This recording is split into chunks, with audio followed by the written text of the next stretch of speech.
오늘은 어려운 길로 가다 보면 이라는 제목으로 같이 말씀의 은혜를 나누겠습니다. 누구나 쉬운 길을 가고 싶어하는 마음은 다 똑같습니다. 이왕이면 일할 때도 좀 쉽게 일하고, 돈도 이왕이면 쉽게 벌고요. 또 성공도 이왕이면 어렵게 하는 것보다 쉽게 하고 싶은 것이 사람의 마음입니다.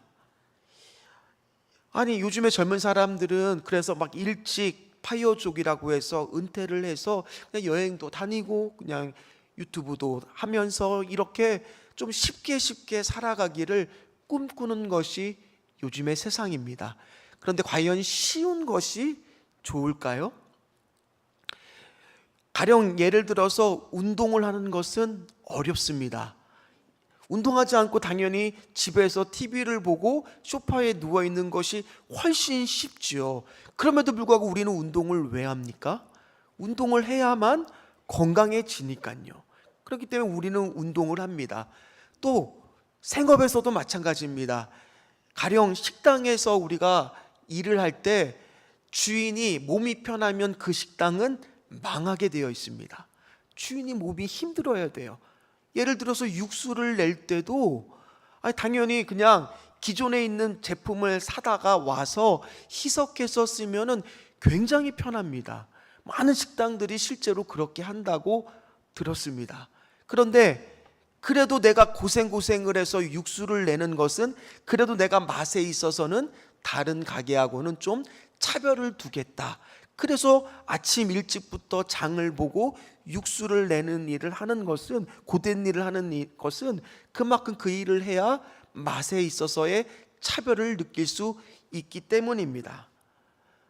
또 쾌락도 마찬가지입니다. 이 도파미네이션이라고 하는 책을 보면요, 그 저자는 어떻게 말하느냐, 이 쾌락과 고통이 같은 뇌의 부분에서 느껴진다라고 말하고 있습니다. 그게 무슨 말이냐면 쾌락이 크면 크려면 고통도 커야 된다는 거예요. 쉽게 예를 들어서 우리가 등산을 할 때도 저 정상에 다 고생해서 오른 다음에 야호 하면서의 느껴졌을 때의 기쁨은 그 걷는 그 등산의 길들이 고되면 고될수록 더 기쁘더라는 거예요. 신앙도 마찬가지입니다. 신앙의 길도 결코 쉽지가 않습니다. 어려운 길입니다. 좁은 길이잖아요. 아니, 새벽기도 나오는 게 어디 쉽습니까? 어렵잖아요. 또 헌금 생활은 어떻습니까? 봉사하는 것은 어떻고요? 다 쉬운 일이 하나도 없죠. 그러나 그 어려운 길을 가다 보면, 오늘 제목처럼 어려운 길을 가다 보면 그 신앙의 길 끝에도 무엇이 우리와 함께한다고 오늘 나중에 성경 말씀의 결론에 보면 나온다라는 거예요. 오늘 말씀의 주인공인 바나바와 바울도요, 쉬운 길을 선택한 사람들은 아니었어요.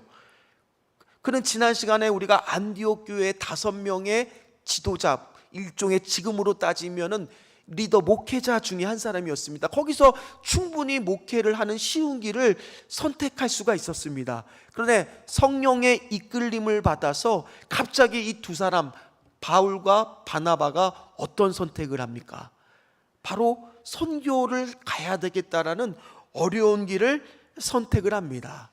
그리고 조카 마가 요한을 데리고 1차 선교 여행만 2년 반이나 걸리는 어려운 길을 선택을 합니다. 한번 우리 지도를 볼까요? 이제 지도를 보면 이 수리아 안디옥이라고 하는 제일 여러분들이 보기에 좌측 우측이 되겠네요. 우측에 있는 곳에서 출발을 해서 이 실루기아라고 하는 곳에서 배를 타고 처음으로 선교지에 간 곳이 바로 아마도 바나바의 고향을 먼저 가까우니까 전하기 위해서 구브로라고 하는 섬에 있는 실룸이라는 곳에서 회당에서 복음을 전하는 게 첫 선교의 발걸음이었어요. 그래서 이 구브로라고 하는 키프루스 섬이 이 길게 길쭉하게 되어 있기 때문에 어디까지 가느냐, 계속 지도를 보여주세요. 괜찮습니다. 그걸 보면 이 어느 지역이라고 했냐면은 그 섬의 끝에 가니까 이름이 참 재밌었죠. 이름이 뭐였어요? 바보. 네, 바보라고 하는 지역에 가서 거기 서기옥 바울이라고 하는 사람을 전도하게 됩니다. 그리고 거기서 배를 또 타고 어디로 가느냐, 바로 아탈리아라고 하는 항구 소아시아를 통해서 이 버가 지역을 거쳐서 이 안디옥인데, 여기는 이 수리아 안디옥하고 구별되기 위해서 비시디아 안디옥이라고 합니다. 거기 가서 복음을 전하는데 많은 이방인들이 회심하고 돌아오는 이 복음의 역사가 이루어집니다. 그리고 다음에 간 곳이 이고니온이라고 하는 지역에, 저 지도를 보면 저게 굉장히 편안하게 보이는 길처럼 보여요. 그러나 저기는 고원지대예요. 고원지대. 그러니까 산을 하나를 넘는 게 아니라 몇 개, 수십 개를 넘어서 지금 복음을 전하러 가고 있는 험난한 여정이에요. 그리고 이고니온이라고 하는 지역에 갔다가, 그리고 오늘 본문의 배경이 되는 루스드라 지역까지 가게 되는데, 이 이고니온과 루스드라 지역은요, 굉장히 우리가 기억을 꼭 해두시면 좋습니다. 왜 기억을 해두시면 좋냐? 저 지역은 바울의 선교여행 1차, 2차, 3차 때마다 다 나오는 지역이에요. 그리고 갈라디아서 아시죠? 갈라디아서의 배경이 되는 말씀의 지역이 바로 어디냐면 이고니아와 루스드라 지역이라는 겁니다. 그리고 이고니아라는 지역에서 복음을 전하는 것이 우리가 읽었던 본문 그 앞에 나오는데, 우리 3절 말씀을 우리 한번 읽어보도록 하겠습니다. 3절 말씀을 같이 읽도록 하겠습니다. 두 사도가 오래 있어 주를 힘입어 담대히 말하니 주께서 그들의 손으로 표적과 기사를 행하게 하사 주사 자기 은혜의 말씀을 증언하시니. 바나바와 바울은요, 선교여행을 가면은 동일한 패턴, 유형이 있었습니다. 어떤 패턴, 유형이 있었느냐 하면, 일단 딱 갔을 때 가장 먼저 전도의 기점으로 삼았던 곳은 이 유대인들이 모여있는 회당이었어요. 그러니까 회당을 먼저 찾아간 거예요. 이제 거기 가서 복음을 전하기를 시작을 했습니다. 그런데 오늘 말씀에 보기에 그 앞서 보면 이고니온 지역에서 말씀을 전하는데 정말 많은 사람들이 회심하고 돌아왔습니다. 막 표적과 기사들이 일어났습니다. 은혜의 복음들이 증언이 되었습니다. 그러나 그런 일들만 있었던 게 아니라 강경한 유대인들의 반대에도 부딪혔어요. 그들이 어떻게 하든지 이 바울과 바나바를 정말 어떻게 해보려고, 해코지를 하려고 갖은 노력을 다 당하는 것이, 모욕을 당하는 것이 바울과 바나바였습니다. 그럼에도 불구하고 이 이고니온이라고 하는 지역에 오늘 말씀해 보니까 그들이 머물던 기간을 뭐라고 말합니까? 두 사도가 뭐라고 되어 있어요? 말씀에 오래 있었다라는 거예요. 거기가 쉬운 선교지가 아닌데도 불구하고 오래 있었다라는 거예요.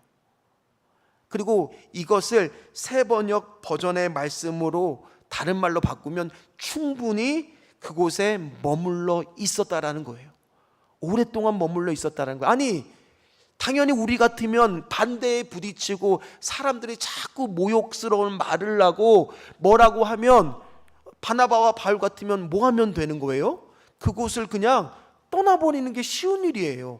그럼에도 불구하고 그들은 이 한 영혼에 대한 소중한 마음이 있었기 때문에 어떻게 하든지 그곳에서 한 명이라도 더 전도하기 위해서 오늘 말씀을 보니까 뭐라고 되어 있어요? 오래 있었다라고 말하고 있다라는 거예요. 우리가 그냥 읽은 말씀 같지만은 오늘 이 말씀을 묵상을 하면서 전 궁금해지기 시작했습니다. 뭐가 궁금해지기 시작했느냐? 어떻게 바울과 바나바는 그 어려운 길을 가고 있는 그 기간 동안에 어떻게 그것을 피하지 않고 거기 오래 머무를 수가 있었을까? 그 비결은 과연 무엇일까? 오늘 말씀에 다시 한번 읽어보면 그 비결이 바로 나오더라는 거예요. 우리 3절 말씀을 다시 한번 읽어보도록 하겠습니다. 두 사도가 오래 있어 주를 힘입어 담대히 말하니. 여기까지만 읽겠습니다. 오늘 말씀해 보니까 그들이 오래 있었던 바로 그 비결이 뭐라고 나와 있습니까? 주를 힘입어. 이것을 새 번역 버전으로 다시 읽어드리면 주를 의지하여. 그 영어의 NIV 버전으로 보면 for the Lord라고 되어 있어요. 주를 위해서. 그러니까 지금 그렇게 거기에 오래 앉아서 그곳에서 복음을 전할 수 있었던 힘은 바로 누구를 의지하고 누구 때문에 거기에 있어서 오랫동안 그 갖은 모욕과 어려운 순간임에도 불구하고 있었다라는 거예요. 주님을 위해서요. 주님을 위해서요. 그러면서 저도 오늘 이 말씀을 묵상을 하는데 가슴이 울컥해지는 거예요. 눈시울이 붉어지는 거예요. 하나님, 오늘 저도 이곳에서 목회를 하는데 과연 나도 오래 있어 주님을 위해서 어떠한 어려움이 있는 그 자리도 과연 나는 쉬운 길로 가는 것이 아니라 어려운 길로 가면서 주님을 위해서 나도 그 자리에 바울과 바나바처럼 있을 수 있습니까? 저 스스로한테 되물어 보았습니다. 오늘 말씀에 보면서 우리도 마찬가지예요. 과연 나는 주님을 위해서 주님이 가라고 하는 그 사명의 자리에 오래 있어 주의 힘입어서 오래 있을 수 있는 믿음이 있냐는 거예요. 원래 사랑은요, 수고함이 있어야 됩니다. 그래서 고린도전서 13장 4절 말씀에 보면 사랑은 언제나 뭐예요? 오래 참고. 사랑은요, 인내가 있어야 돼요. 수고가 있어야 돼요. 애씀이 있어야 돼요. 누군가는 어려운 길로 가야 하는 애쓰는 사랑의 수고가 있어야 된다는 거예요. 그러니까 그런 수고가 있었다 보니까 아무리 모욕적인 말이 들리고 강경한 유대인들의 반대가 있다고 할지라도 오늘 3절 말씀에 보니까 어떤 일이 일어나더냐. 오늘 3절 말씀 다시 한번 띄워주십시오. 주께서 그들의 손으로, 우리가 읽지 않았던 부분에 뒤에 같이 보도록 하겠습니다. 표적과 기사를 행하게 하여 주사 자기 은혜의 말씀을 증언하시니. 무슨 일이 일어났다는 거예요? 표적과 기사와 은혜의 증언의 말씀들이 그곳에서 일어나기 시작했다라는 거예요. 저는 오늘 말씀 묵상에서 세상에 이런 일이라는 TV 프로그램처럼 우리 안에서도, 우리 교회 안에서도 은혜로 말미암아 이런 일들이 좀 많이 일어나기를 간절히 기도했습니다. 어떤 일이느냐? 하나님, 여기 있는 우리 귀한 성도들의 가정 가운데에서도, 생업 가운데에서도, 심령 가운데에서도 표적과 기사와 은혜의 증언의 말씀들이 많이 일어나게 하여 주시옵소서. 그렇게 되기 위해서는요, 누군가가 사랑의 인내의 수고와 눈물을 쏟아야 되는 일들이 필요하더라는 거예요. 누군가는 오늘 가정에 있어서의 어려움과 아픔들 가운데 이 안에 있는 분도 있을 거 아닙니까?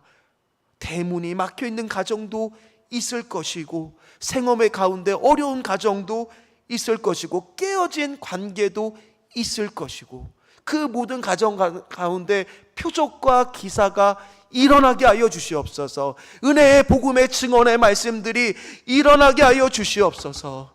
거기에는 반드시 뭐가 필요 있느냐? 오래 있어 사랑의 수고로 주의 능력을 덧입어 주를 힘입어 누군가는 거기에 있어야 된다는 거예요. 그 있어야 되는 자리에 우리 성도들이 있게 하여 주시옵시고, 부족하지만은 제가 그 자리를 꼭 지킬 수 있도록 하나님 도와주시옵소서. 그런 기도가 나오면서 눈시울이 붉어졌습니다.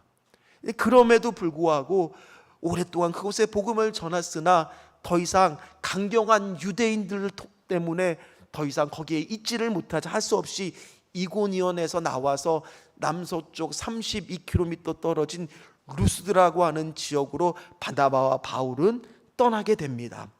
근데 그곳에서는요, 기존의 복음을 전하던 패턴 유언과는 다른 형태의 복음을 전하게 됩니다. 왜냐하면 루스드라고 하는 지역은 회당 중심의 말씀 사역이 아니었어요.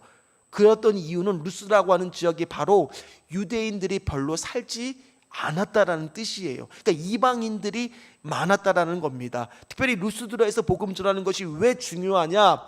이방인을 향하여 사도 바울이 복음을 전하고 그곳에서 역사가 일어나는 첫 선교 장소가 바로 어디겠습니까? 이 루스드라고 하는 곳이에요.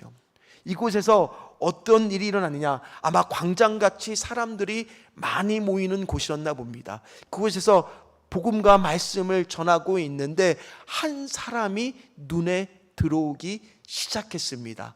그 사람은 어떤 사람이냐? 우리가 읽었던 8절 말씀입니다. 8절 말씀을 같이 읽도록 하겠습니다. 루스드라에 발을 쓰지 못하는 한 사람이 앉아 있는데 나면서 걷지 못하게 되어 걸어본 적이 없는 자라. 아멘. 그 사람은요, 날 때부터 걷지 못하는 지체 장애인이었어요. 참 안 된 사람이죠. 근데 그 사람이요, 그 자리에 앉아서 말씀을 듣는데 그 사람한테 자꾸만 시선이 가는 거예요. 바울이 말씀을 전하는데 그 사람을 자꾸 쳐다보게 된 거예요. 근데 그 사람이 몸이 불편해서 쳐다본 것이 아니었습니다. 오늘 그걸 어떻게 알 수 있느냐? 9절 말씀을 읽어보면 알 수가 있습니다. 우리 9절 말씀을 한 번 더 같이 읽도록 하겠습니다.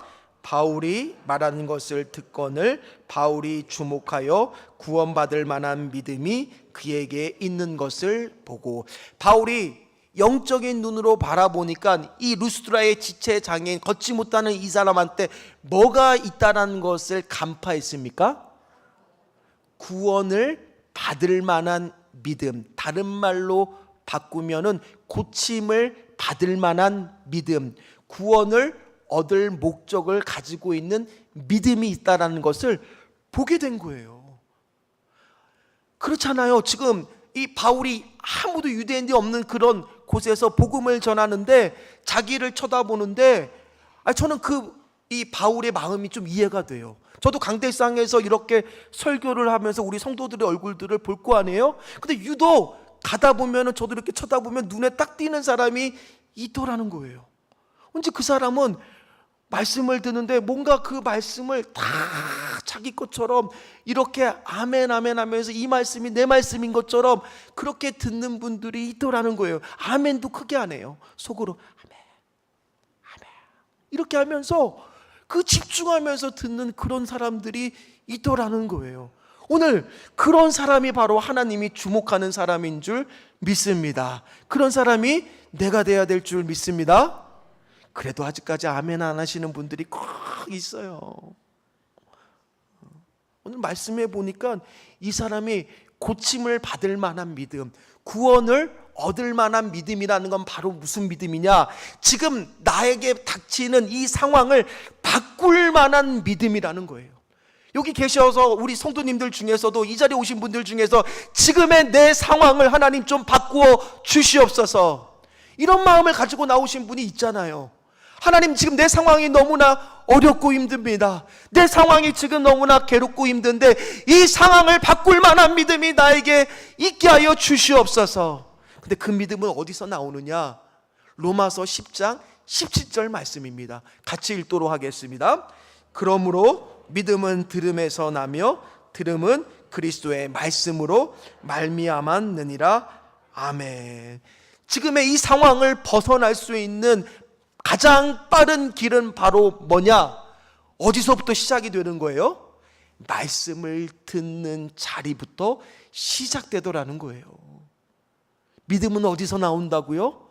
들음에서 나온다고요.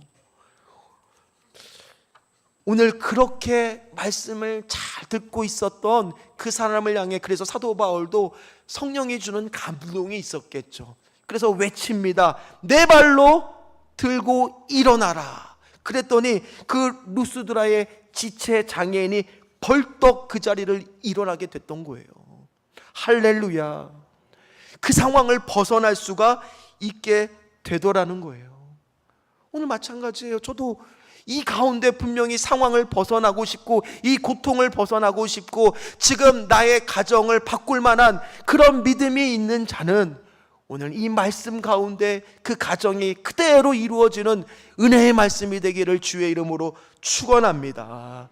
그런데 오늘 말씀을 보면요, 듣는 자도 믿음으로 들어야 되지만 선포하는 바울도 믿음으로 선포했다라는 거예요. 선포하는 믿음과 듣는 믿음이 만나게 되니까 뭐가 일어납니까? 하나님의 역사와 기적들은 그곳에서 일어나더라는 거예요. 오늘 이 사건이 왜 중요하냐? 이 사건은 사도행전 3장에 나오는 성전 미문에 앉은 지체장애인이 일어나는 사건하고 비견되는 사건입니다. 근데 그 사건은 이 유대인들이 믿는 상태에서 거기서 예루살렘 미문에서 일어난 사건이잖아요. 그 사건이 일어났을 때 그곳에서도 하나님의 통치가 일어나고 하나님의 나라가 임했다라고 말을 합니다. 그런데 오늘 이방인의 땅에서 이방인을 상대로 사도행전 3장과 똑같은 비견되는 사건이 일어났다는 것은 이방인 가운데에도 하나님의 나라가 임하게 된다는 거예요.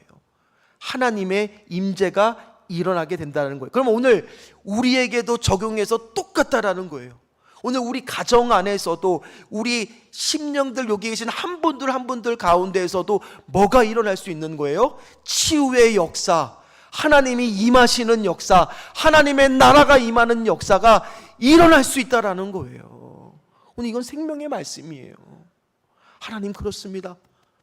내 상황을 지금 벗어날 수 있는 생명의 말씀처럼 오늘 이 상황처럼 나에게 그런 듣는 믿음이 있게 하여 주시옵소서.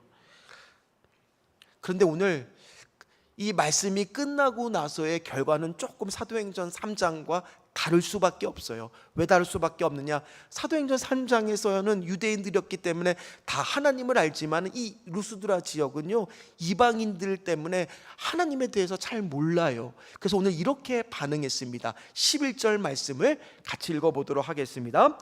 우리가 바울이 한 일을 보고 루가오니아 방언으로 소리질러 이르되 신들이 사람의 형상으로 우리 가운데 내려오셨다 하여. 신들이 갑자기 내려왔다 해서 이 바울을요 헤르메스 그리고 바나바를 제우스라고 그러는 거예요. 그렇게 막 높였던 거예요, 신처럼.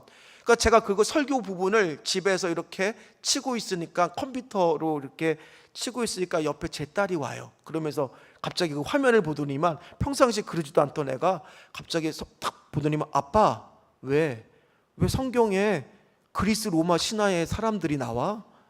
그거 물어보는 거예요. 그래서 제가 대답을 잘 못했어요. 그래서 한번 찾아봤어요. 제가 찾아보니까 이 루스드라 지역에는요 하나의 신화가 내려왔던 거예요. 무슨 신화가 내려왔느냐? 이 제우스하고 헤르메스라고 하는 신이 인간의 모습을 하고 딱 왔는데 아무도 루스드라 지역의 사람들이 자기들을 반가워하지 않더라는 거예요. 그런데 딱 한 쌍의 노부부만 자기를 반가워해서 그 집에 머무르면서 그 집을 신전시키고 그 노부부들을 제사장으로 만들고 나머지 루스드라 사람들을 다 홍수로 쓸어버렸다라는 거예요. 그 말이 전에 내려오다 보니까 지금 이 신으로 내려왔다고 믿었던 이 사람들을 잘못 대접하면 루스드라 사람은 지금 자기들이 홍수로 싹 흘러갈 것 같은 그런 마음을 가지니까 이 사람들을 향해서 지금 제사를 지내려고 하고 높이려고 하고 있는 거예요. 그러니까 바나바와 바울이요 쉬운 길을 또 선택할 수가 있었어요. 이때다, 이 기회다. 내가 높임을 받을 때 복음을 전하기 더 수월하기 위해서 내가 교주처럼 그렇게 거기서 행동을 할 수도 있잖아요. 그런데 그러지 않았어요. 어려운 길을 또 선택을 합니다. 14절 15절 말씀입니다. 같이 읽도록 하겠습니다. 두 사도 바나바와 바울이 듣고 옷을 찢고 무리 가운데 뛰어들어가서 소리질러 이르되 여러분이여 어찌하여 이러한 일을 하느냐? 우리도 여러분과 같은 성정을 가진 사람이라. 여러분에게 복음을 전하는 것은 이런 헛된 일을 버리고 천지와 바다와 그 가운데 만물을 지으시고 살아계신 하나님께로 돌아오게 함이라. 아멘. 아주 기겁을 하고 결사적으로 반대하면서 옷을 찢고 이 내가 받을 영광이 아니라 하나님이 받을 영광이라고 하면서 우리는 너희들하고 똑같은 사람이다 라고 하면서 말하기 시작합니다. 그럴까봐 우리가 하나님을 전하러 왔다라고 말을 하기 시작합니다. 이렇게 얘기를 했으면 그 다음에 이 루스드라 지역에서 이제 바나바와 바울이 복음을 전하기에 좀 더 수월해져야 되잖아요. 그런데 또 무슨 일이 생기느냐? 이 비시디아 안디옥과 이고니아 지역에서 계속 강격파 유대인들이 이 루스드라 지역까지 쫓아온 거예요. 바울과 바나바를 해코지를 하려고. 그래서 무리를 선동을 합니다. 19절 말씀입니다. 같이 읽도록 하겠습니다. 유대인들이 안디옥과 이고니온에서 와서 무리를 충동하니 그들이 돌로 바울을 쳐서 죽은 줄을 알고 시외로 끌어내치니라. 아멘. 돌에 맞은 바울은요 쓰러지고 맙니다. 아마 멍자국도 나 있었을 거고 핏자국도 나 있었을 거고 옷에도 찢겨지고 핏자국이 묻어 있을 거예요. 그래서 기절을 했나 봅니다. 그래서 사람들이 죽었는 줄 알고 바울을 시체라고 생각하고 끌어다가 성 밖으로 확 내어 버린 거예요. 그래서 사람들도 제자들도 이 바울이 죽은 줄 알고 어떻게 하면 좋겠냐고 하면서 그 자리를 이제 찾아온 거예요. 그러면서 이제 바울은 죽었구나 그렇게 다 생각했습니다. 우리라고도 다 그렇게 생각하지 않았겠습니까? 온몸에 멍자국과 핏자국과 파김치가 되고 있는데 오늘 20절 말씀을 한번 보십시오. 같이 읽도록 하겠습니다. 제자들이 둘러섰을 때 바울이 일어나 그 성에 들어갔다가 이튿날 바나바와 함께 더베로 가서. 바울이 뭐 하는 거예요? 또 일어나는 거예요. 오늘 우리는 19절과 20절을 그냥 읽었지만은 한번 생각해 보세요. 내가 바울이라면, 제가 바울이라면요 너무 아팠을 거예요. 너무 아파서 막 이왕이면 조금 더 쉬고 싶었을 것 같아요. 누워 있을 것 같아요. 아프잖아요. 그런데 오늘 말씀을 보니까 일어났어요. 그리고 저 같으면은 루스드라 지역에 무서워서 다시는 못 갈 것 같아요. 그런데 정말 거침없이 고민 없이 루스드라 지역으로 다시 그 성에 들어갔던 거예요. 어쩌면 오늘 그 아파서 누워있는 동안 사도 바울은 다메섹에서 만난 그 예수님의 음성이 들렸을지도 모르겠어요. 아프냐? 일어날 수 있냐? 혼자는 일어나기 좀 힘들지. 그러나 너가 루스드라에 앉아있던 그 영혼을 향해서 일어나라고 한 것처럼 나도 오늘 너에게 일어날 힘을 주기를 원한다. 다시 그곳으로 가라. 이런 명령이 아마 들렸을지도 모르겠어요. 그래서 오늘 사도 바울은 또 어려운 길을 선택합니다. 일어나서 다시 루스드라 성으로 들어가게 됐다라는 거예요. 누군들 어려운 길을 선택하고 싶겠습니까? 누군들 넘어지고 싶은 사람이 어디 있겠습니까? 그러나 주님이 가는 그 길에는 고난이 있더라는 거예요. 어려운 길이 있더라는 거예요. 그러나 고난만 있는 것이 아닙니다. 고난의 길로 들어가더라도 그 길 끝에는 반드시 뭐가 있냐 성경은 말하고 있습니다. 영광이 있다라는 거예요. 뭐가 있다고요? 영광이 있다라는 거예요. 그래서 오늘 바나바와 바울은요 계속 어려운 길을 선택합니다. 오늘 21절 22절 말씀을 같이 읽도록 하겠습니다. 복음을 그 성에서 전하여 많은 사람을 제자로 삼고 루스드라와 이고니온과 안디옥으로 돌아가서 제자들의 마음을 굳게 하여 이 믿음에 머물러 있으라 권하고 또 우리가 하나님의 나라에 들어가려면 많은 환난을 겪어야 할 것이라 하고, 앞으로 이게 끝이 아니라 더 많은 환난이 기다리고 있다라는 거예요. 더 어려운 길이 기다리고 있다라는 거예요. 이게 믿음의 길이라면 저 같으면 주여 이제 좀 그만하고 싶습니다. 안 가고 싶습니다. 저라면 이렇게 말하고 싶을 것 같아요. 주님을 믿으면 만사 형통해야죠. 주님을 믿으면 축복만 받아야지요. 그러나 오늘 성경은 그렇게 말하고 있지 않더라는 거예요. 오늘 바나바와 바울은요 다시 자기들을 그렇게 내쫓고 돌로 치려고 했던 그 도시들을 돌아가는 길에 다시 방문합니다. 한번 지도를 다시 보여주십시오. 앞에 맨 처음에 보여줬던 지도를 보면 이 루스드라 지역에서 더베를 들렸다가 다시 루스드라 이런 식으로 돌아가요. 이 녹색이 갔던 방향이라면 빨간색이 화살표가 다시 돌아가는 장면이에요. 그런데 생각해 보세요. 이 더베라고 하는 지역에서 산맥 하나만 넘기면 그 아래에 다소라고 하는 사도 바울의 고향이 있어요. 거기서 조금만 더 가면 이 안디옥이 훨씬 가까워요. 그런데 굳이 지금 300km나 더 되는 거리를 뺑 돌아서 거꾸로 다시 가고 있더라는 거예요. 왜 다시 가겠습니까? 그곳에는 누가 기다리고 있느냐? 복음을 전했을 때 예수를 믿었던 사람들을 다시 가서 격려하고 사랑의 수고를 하고 그들로 하여금 다시 한번 제자화를 하고 다시 그들을 양육하고 키우기 위해서 또 다른 어려운 길을 선택하는 것이 바로 이 사도 바울이었다라는 거예요. 저는 오늘 이 말씀을 묵상을 하면서 계속 저한테 질문을 했습니다.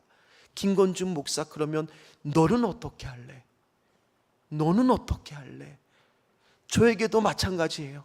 얼마나 쉬운 길이 많이 있는지 몰라요. 그러나 과연 하나님, 저는 어떤 길을 선택해야 되겠습니까? 과연 손해보는 길을 선택해야 되고, 과연 어려운 길을 선택해야 되고, 주님 때문에 이런 길을 선택할 수 있는 믿음이 저에게도 있습니까? 저한테 물어보기 시작했어요. 요즘은요, 신앙생활을 하다 보면 많은 성도님들이, 여기 계신 분들은 그럴 리 없겠지만 쉬운 길을 자꾸 가려고 그래요. 약은 길을 가려고 합니다. 손해를 보지 않으려고 합니다. 제가 어렸을 때만 해도 목사님이 뭐라고 얘기하면은 그것이 특별히 접촉되는 것이 없으면 무조건 순종하고 따랐어요. 고3 시절에도 토요일 날 나와서 공부하는 것이 아니라 기도하고, 여기 와서 복음 전하고 예배 드리고, 또 토요일 날도 캠퍼스에서 이 건강한 몸으로 율동하고 사람들 앞에서 사형리 가지고 복음을 전하고, 그런 일들을 저도 했었거든요. 근데 지금은 어떻습니까? 지금 우리는 과연 어려운 길로 가고 있습니까? 그러나 그게 어려운 길로만 간다고 했을 때 그 길 끝에는 반드시 오늘 성경은 뭐가 있느냐? 제가 한번 검색을 해보니 고난이라고 하는 단어와 영광이라고 하는 단어는 같이 다니더라는 거예요. 로마서 8장 17절 18절 말씀입니다. 우리 같이 읽어보도록 하겠습니다.